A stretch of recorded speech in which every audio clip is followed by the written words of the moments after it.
It's clear the unthinkable is here. With the recent media distractions, most folks never saw it coming, but some did. Their guts told them something was wrong, and the headlines are proving them right. Our so-called trusted institutions tell you not to worry, that everything's fine, but you know better. Self-reliance doesn't happen overnight. You have to start somewhere. Start with My Patriot Supply. My Patriot Supply, the country's largest preparedness company, is more than equipped to stock your shelves. Ditch the canned vegetables and boxed pasta. Their best-selling 3-month food kit provides delicious breakfast, lunches, and dinners that last up to 25 years. These meals offer 2,000 calories every day, with a balance of protein and carbs to keep you fed and ready in the event of an emergency. Just add water and heat, then eat. Start or strengthen your food supply with this 3-month food kit from My Patriot Supply. Visit preparewiththinkaboutit.com to get ready. Order now for fast and free shipping. preparewiththinkaboutit.com.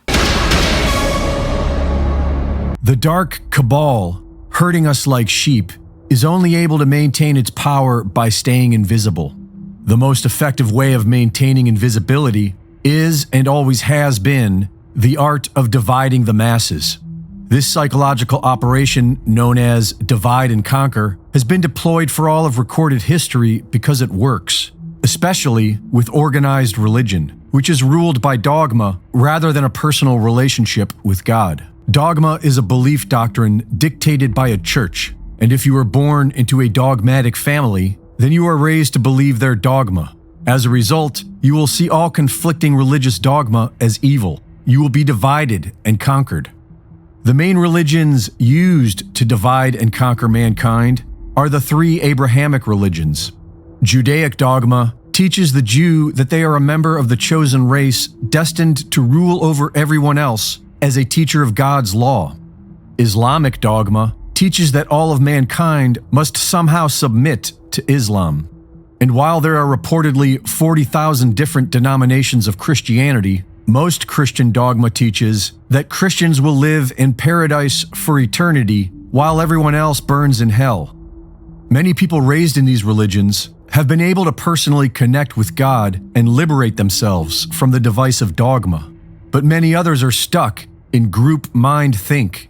They conflate Holy Scripture and a priest class with God and put their faith in a doctrine written by man. It has become the most powerful form of mind control, and so whoever controls the Holy Land controls the world. In Revelation 2:9 of the King James Bible, it warns of the blasphemy of them which say they are Jews and are not, but are the synagogue of Satan. We are beginning to see this today with the Zionists, who say they are Jews and are not. With the help of the United Nations, the British Crown, the Vatican, the Nazis, and the Rothschild banking dynasty, the land formerly known as Palestine was conquered with bloodshed, lies, and bureaucracy. The Zionists, who claimed to be secular, declared the land to be Israel, home of the Jews, and successfully thrust the once thriving Middle East back into the Middle Ages. The relatively peaceful region was soon transformed into an unending war zone. Decades of U.S. war crimes radicalized many of the Muslim population into becoming terrorists. The creation of the State of Israel in 1948 would have never been successful if it were not for the Jewish Holocaust. Even though the Palestinians had nothing to do with it, the Holocaust was effectively used as an emotional excuse for what would otherwise be an illegal land grab. And while few deny that Hitler was murdering Jews, many have pointed out that 6 million would have been logistically impossible. So why the number 6 million? For several decades preceding World War II, the Zionists repeated the mantra 6 million, referring to the death of 6 million Jews. A 6 followed by 6 zeros can also be read as 66, which can be read as 2/3. Certain radical sects of Judaism and Christianity believe that 2/3 of the Jews must perish. It appears as if the Zionists created Israel as a sacrificial altar to make this happen, repeating the lesser magic mantra of what they want to make manifest.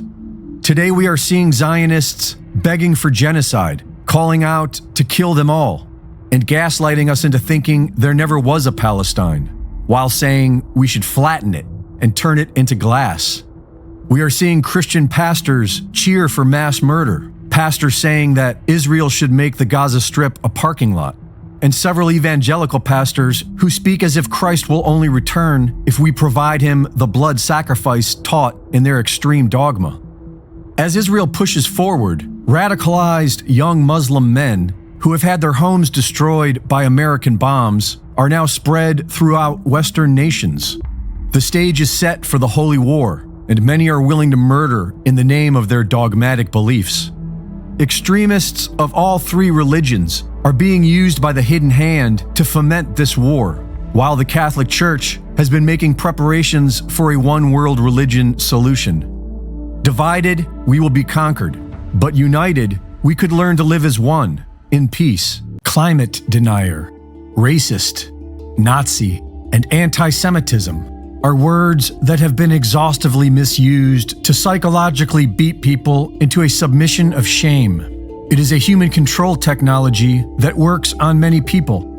When you point out the facts which expose the man-made global warming theory as a hoax, you are called a climate denier or a science denier. We are expected to trust the science even if it doesn't scientifically add up. The group mind has been conditioned to look down upon those who question the official narrative, and the word denier or denial has been made into a curse. This deceptive wordplay, along with the term hate speech, both stem from the Holocaust denial trials of the 1980s. In 1983, the founder of the Canadian Holocaust Remembrance Association, who was a Holocaust survivor, filed a private complaint against German-born citizen Ernst Zundel before the Canadian Human Rights Tribunal.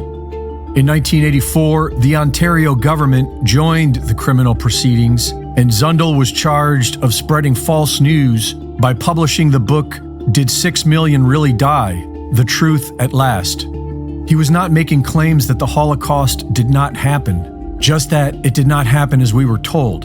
The main argument was simply challenging the number 6 million. Many others have worked out the math and concluded that 6 million would have been impossible, based on multiple logistical factors. The charge against Zundel alleged that he knowingly published a false statement intended to stoke racial intolerance.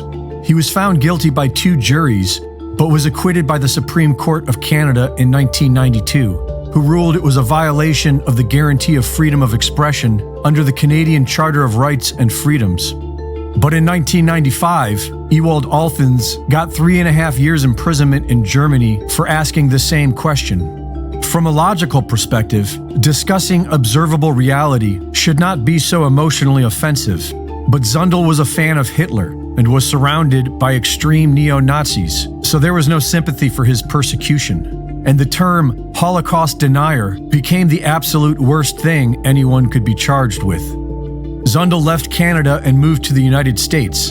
In 2003, Germany issued a warrant for his arrest. U.S. authorities arrested him for violating immigration rules and deported him to Canada, where he was tried, found guilty, and given the maximum sentence of 5 years in prison for violating the Volksverhetzung law in the German Penal Code, which bans incitement of hatred. This quickly evolved into the term hate speech, and those paying attention could see that this would soon be used against anyone the government wanted to silence. The Zionist government, who funds and operates Hamas under the Mossad maxim, by way of deception, thou shalt do war, is openly calling for genocide of all Palestinian people under the banner of their God. Are we still bad people for asking logical questions based on observable facts? The number 6 million has been ritually used by Zionists since their official beginning in the late 1800s, decades before the Holocaust. It obviously means something. 6 million is a 6 followed by 6 zeros, and so it can represent 66. 66 is also 2/3. The Hebrew prophet Zechariah wrote that 2/3 of the nation of Israel will be cut off and die. Many believers of biblical prophecy believe that this mass blood sacrifice is necessary in order for their Messiah to return. The Zionists seem to be no friend of the Jewish people, but by simply showing this information, many of you are triggered into thinking that I am an anti-Semite, a racist, or even a Nazi. And yet all I am doing is reporting on the unbiased scientific inquiry that people have had for decades in the pursuit of truth. Mind control is a real threat, and we are all affected.